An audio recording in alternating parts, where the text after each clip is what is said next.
दोस्तों नमस्कार, welcome to my YouTube channel Bima expert. अगर आपने लाइफ इंश्योरेंस की कोई पॉलिसी ली है या फिर लेने की सोच रहे हैं तो यह एक महत्वपूर्ण जानकारी आपको जरूर रखना चाहिए और वह महत्वपूर्ण जानकारी है paid up value of life insurance policy.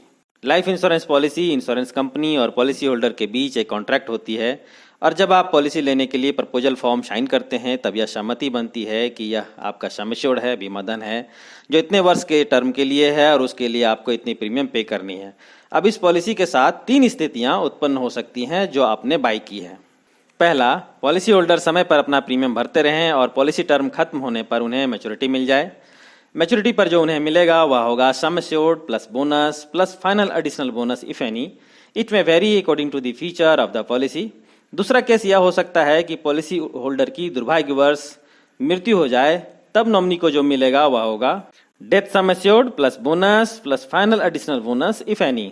यह death sum assured 110%, 125% of basic sum assured हो सकती है जो पॉलिसी फीचर पर डिपेंड करता है। अब तीसरी स्थिति जो पैदा हो सकती है वह है कि पॉलिसी होल्डर ने पॉलिसी लिया, पॉलिसी कुछ वर्ष चली भी और फिर उनकी आर्थिक स्थिति ठीक नहीं रह पाने के कारण वह इस पॉलिसी का प्रीमियम नहीं भर पाए और फिर पॉलिसी लैप्स कर गई। एक इंस्टॉलमेंट के बाद दूसरी, फिर तीसरी, अब यह रकम इतनी बड़ी हो जाती है कि पॉलिसी होल्डर इसे नहीं दे पाते हैं। लास्टली पॉलिसी होल्डर के मन में जो ख्याल आता है वह है कि इसे सरेंडर कर दिया जाए। IRDA IRDA के नए गाइडलाइन के अनुसार अब अगर आपकी पॉलिसी कम से कम 2 वर्ष तक भी चली हो तो भी आप अपने पॉलिसी को सरेंडर करवा सकते हैं जो पहले 3 वर्ष होती थी। सरेंडर करवाने पे आपको कुल जमा धन में first year premium, GST, Riders का प्रीमियम माइनस करने के बाद जो रकम बचती है उसका 30% से लेकर 90% तक मिलता है जो पॉलिसी टर्म और कितने वर्ष प्रीमियम पे किया गया उस पर निर्भर करता है। इसीलिए पॉलिसी को सरेंडर करवाना एक पॉलिसी होल्डर का लास्ट ऑप्शन होना चाहिए क्योंकि इसमें सिर्फ और सिर्फ घाटा ही होता है। तब अब जो सवाल उठता है कि फिर और क्या विकल्प है जिससे इस लॉस को ना सिर्फ कम किया जाए बल्कि जमा धन के ऊपर प्रॉफिट भी लिया जा सके, जिसे ही समझाना इस वीडियो का आज का मुख्य उद्देश्य है। इस विकल्प को पॉलिसी का पेड अप वैल्यू कहा जाता है जिसके बारे में एजेंट्स के साथ साथ हर पॉलिसी होल्डर को भी जानकारी रखनी ही चाहिए। पेड अप वैल्यू को साधारण शब्दों में रिड्यूस्ड सम एश्योर्ड, घटा हुआ बीमा धन के नाम से जानते हैं। इसकी सिर्फ 2 शर्तें हैं। पहली, पॉलिसी कम से कम 2 वर्ष चली हो। दूसरी, पेड अप वैल्यू 2 लाख से कम नहीं होना चाहिए।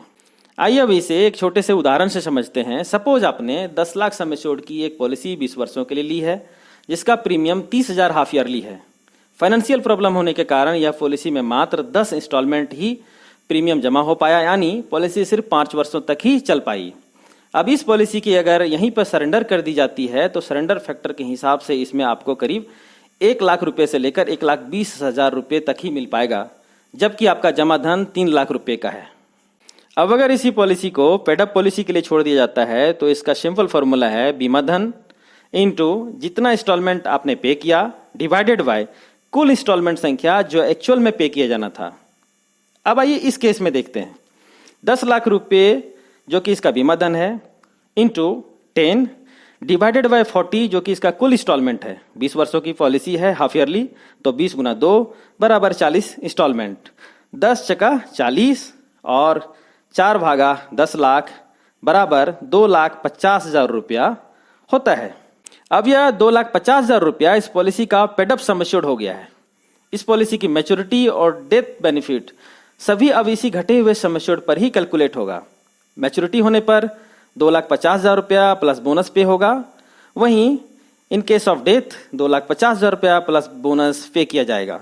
यानी एक ऐसी पॉलिसी जो लैप्स हो चुकी थी वह पुनः जीवित हो गई है।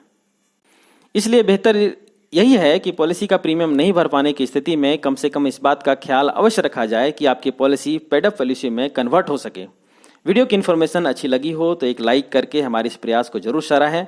साथ ही चैनल को अगर अभी तक आप सब्सक्राइब नहीं किए हों तो इसे सब्सक्राइब करके बगल के बेल आइकन को जरूर दबा दें ताकि इस तरह की और भी वीडियो का नोटिफिकेशन आपको मिल पाए। और सबसे महत्वपूर्ण, इसे शेयर करके उन सभी पॉलिसी होल्डर और एजेंट्स तक जरूर पहुंचाएं जिन्हें आपको लगता है कि यह जानकारी रखनी चाहिए। अंत में कीमती समय देने के लिए आपका बहुत बहुत धन्यवाद। Thank you very much.